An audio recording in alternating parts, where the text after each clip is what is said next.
9. Casinos stand in Atlantic City, New Jersey today, survivors of an empire that once ruled American gambling and watched it crumble. This is how a decaying seaside resort became the Las Vegas of the East Coast, generated more revenue than Sin City itself, and then lost nearly half its casinos in a single catastrophic year. It is a complete casino industry history that reveals the true cost of America's gambling expansion. Back in 2006, Atlantic City's casinos pulled in $5.2 billion in gaming revenue, as tracked by the New Jersey Division of Gaming Enforcement. 35 million visitors flocked to the boardwalk that year. The city had transformed from a post-war wasteland into America's gambling capital outside Nevada. 8 years later, 4 casinos closed their doors forever. 8,000 people lost their jobs, and the city's assessed property value plummeted from $20.5 billion to $11.3 billion. But here is what makes Atlantic City's story truly remarkable. It is still standing. 9 casinos remain operational today, and just this past November, they posted their best November performance in 14 years. This is not just a tale of boom and bust. It is how a city built on dreams, desperation, and dice learned to survive its own success. Atlantic City's relationship with gambling did not begin with legal casinos. It started with a train. On July 5th, 1854, the first locomotive arrived from Camden, after a grueling 2.5-hour journey, bringing the first wave of tourists.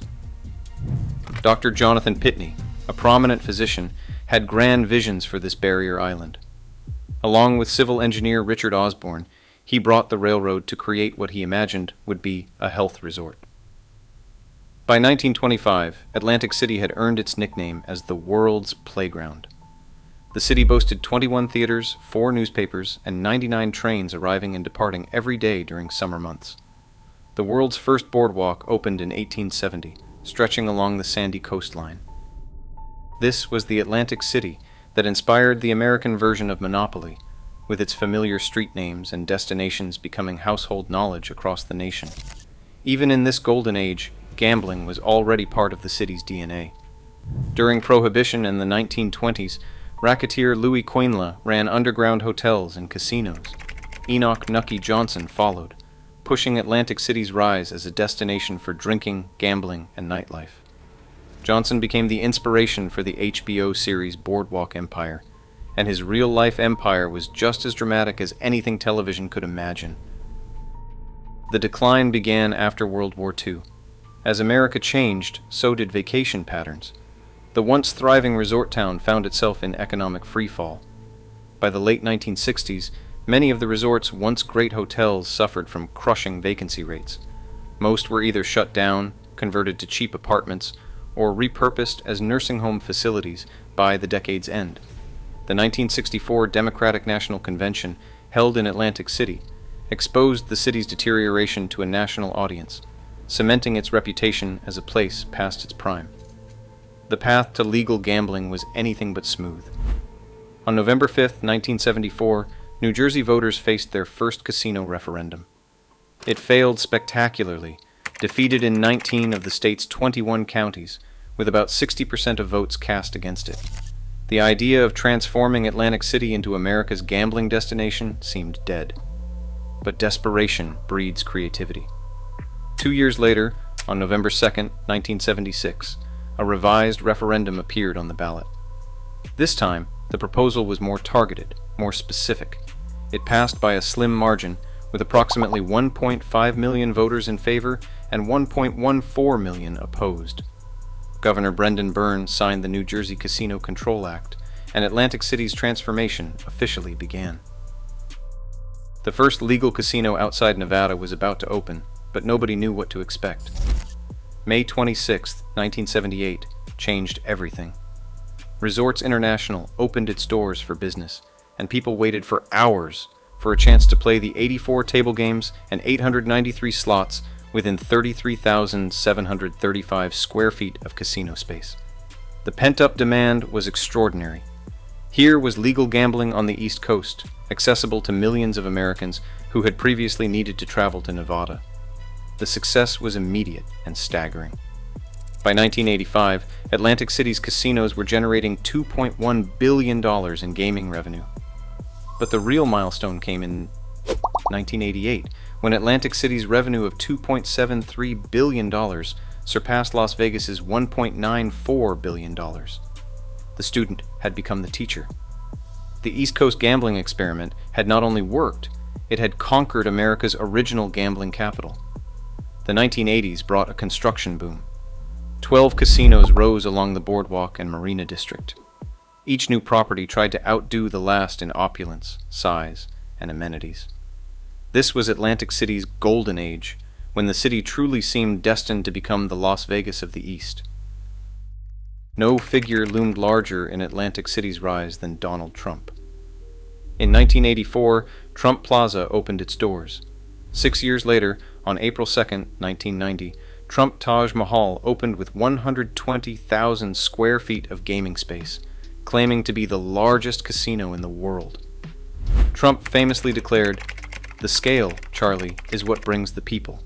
The opulence, the size, the everything is really what's going to make the Taj Mahal the most successful hotel anywhere in the world." The Taj Mahal cost nearly $1 billion to build, an astronomical sum for its time. But the economics never quite worked. Despite its grandeur, the Taj Mahal filed for bankruptcy just 1 year after opening. It was an early warning sign that bigger was not always better, that even in the gambling business, the house could lose. Trump eventually owned 3 Atlantic City casinos: Trump Plaza, Trump Castle, and the Trump Taj Mahal. His empire would become symbolic of both Atlantic City's ambition and its eventual downfall. The year 2006 marked Atlantic City's absolute peak. Gaming revenue hit $5.2 billion. 35 million visitors arrived annually. The city employed tens of thousands of people. The boardwalk buzzed with activity. The future seemed limitless. But success bred complacency, and external forces were already gathering. In 2006, Pennsylvania legalized casinos, fundamentally altering the competitive landscape. Suddenly, Philadelphia and Pittsburgh residents did not need to travel to Atlantic City for their gambling fix. Connecticut had already opened Foxwoods Resort Casino and Mohegan Sun. New York was considering its own gaming expansion.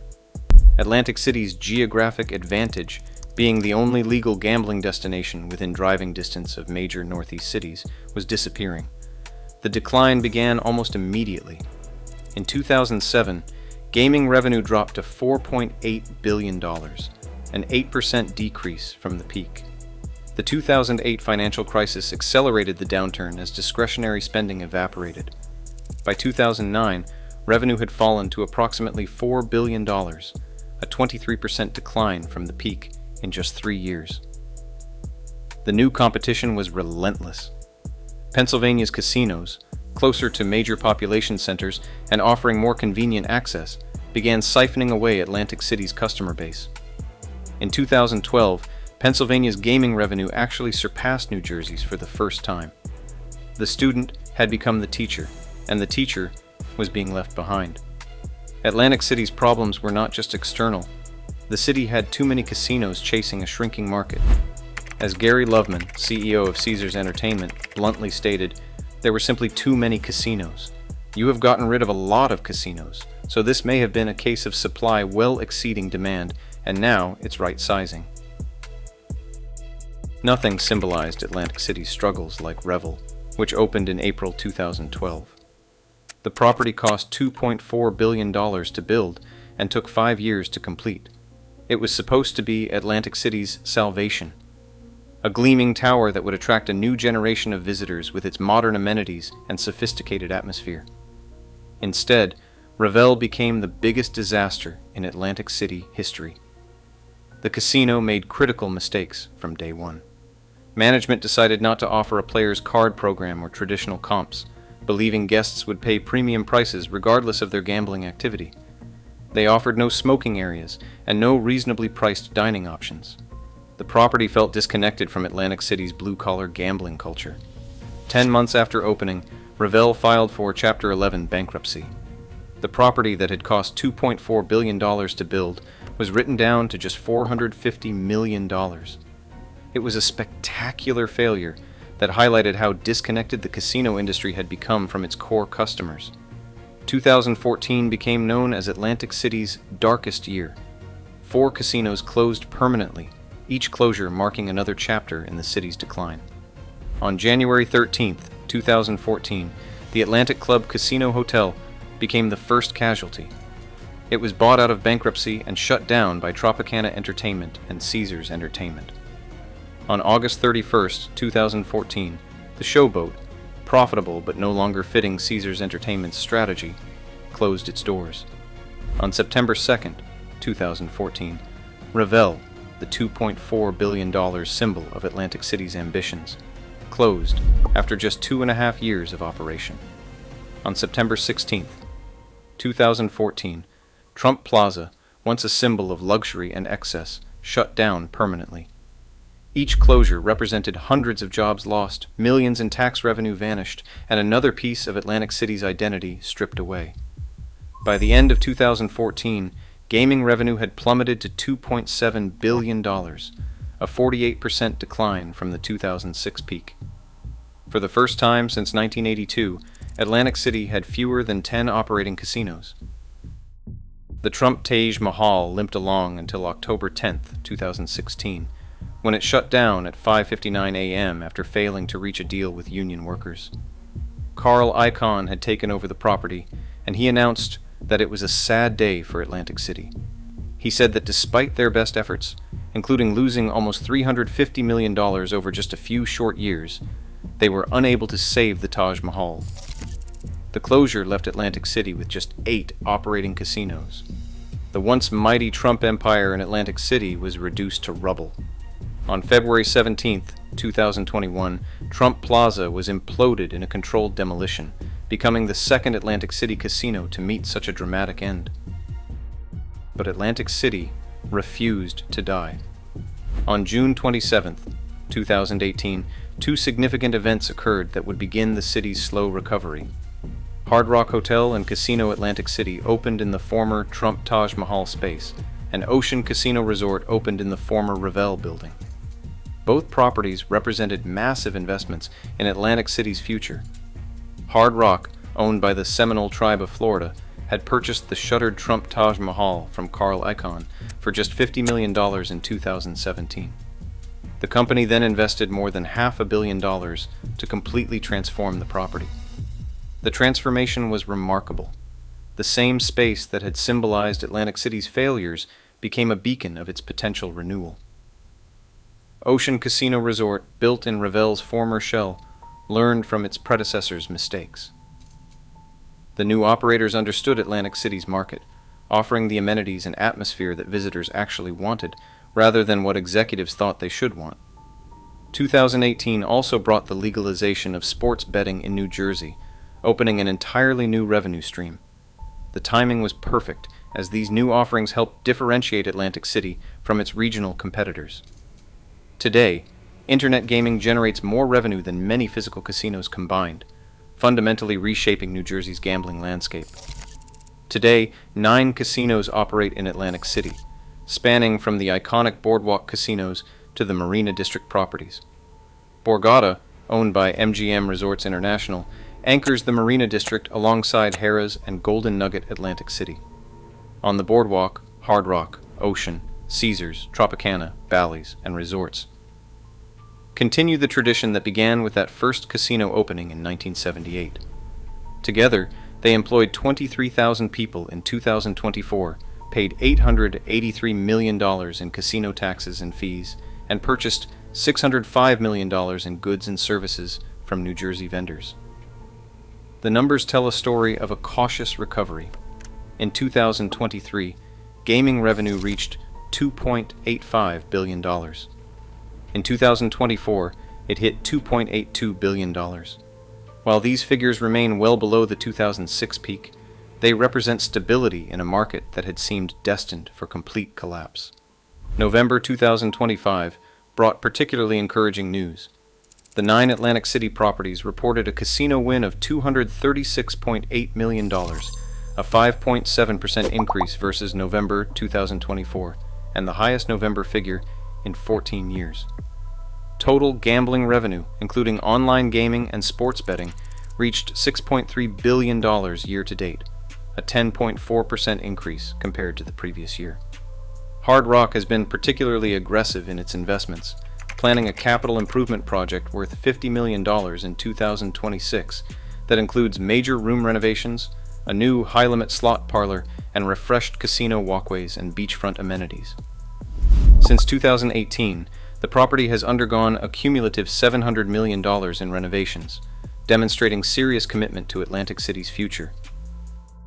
But Atlantic City faces a new existential challenge. On December 1st, 2025, the New York Gaming Facility Location Board selected 3 applicants for casino licenses in New York City. These 3 projects represent a combined investment of $17.5 billion and pose the most significant threat to Atlantic City since Pennsylvania's casino expansion.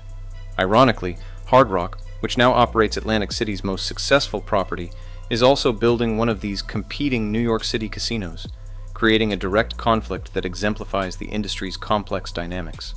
David Schwartz, a gambling historian at the University of Nevada, Las Vegas, was not optimistic. He said, "It's hard to see how this could help Atlantic City. The market is still building itself back up and seems to have been dealing with existential crises for the past 20 years. However, others see opportunity in the challenge." Jane Bokunewicz from Stockton University offered a more hopeful perspective. She said, "But in the long run, Atlantic City has a lot of unique properties that New York does not have, so they can be successful in the long run after everyone sees the initial casinos and then hopefully chooses to return to Atlantic City." Perhaps Atlantic City's greatest lesson is that survival requires adaptation. The city is no longer putting all its chips on casino gambling. Diversification has become the new strategy. The city now focuses on festivals and entertainment that go beyond casinos. Diverse crowds attend esports competitions, visit acclaimed restaurants, and attend concerts. Families and young adults are drawn to the restored boardwalk. Projects like the Orange Loop District are transforming abandoned lots into dining and entertainment destinations. The 2025 air show drove over 150,000 people to the city, pumping $19 million into the local economy. These events demonstrate that Atlantic City can attract visitors for reasons beyond gambling. The city that inspired Monopoly has learned that in real life, sometimes you do go directly to jail. Sometimes you do not collect $200 as you pass go, but sometimes, if you are smart and lucky and willing to adapt, you get another chance to roll the dice. Atlantic City's story is not finished. 9 casinos remain standing along the boardwalk, each one a survivor of an industry that has experienced more dramatic ups and downs than any slot machine. They have weathered the boom, survived the collapse, and continue operating in an increasingly competitive market. The city that was supposed to become the Las Vegas of the East Coast never quite achieved that dream. Instead, it became something perhaps more interesting, a testament to resilience, adaptation, and the enduring appeal of taking chances by the sea. Atlantic City learned that sometimes the biggest gamble is not placing a bet. It is deciding to keep playing when everyone else has left the table. In a city built on chance, the house does not always win. But sometimes, against all odds, it survives.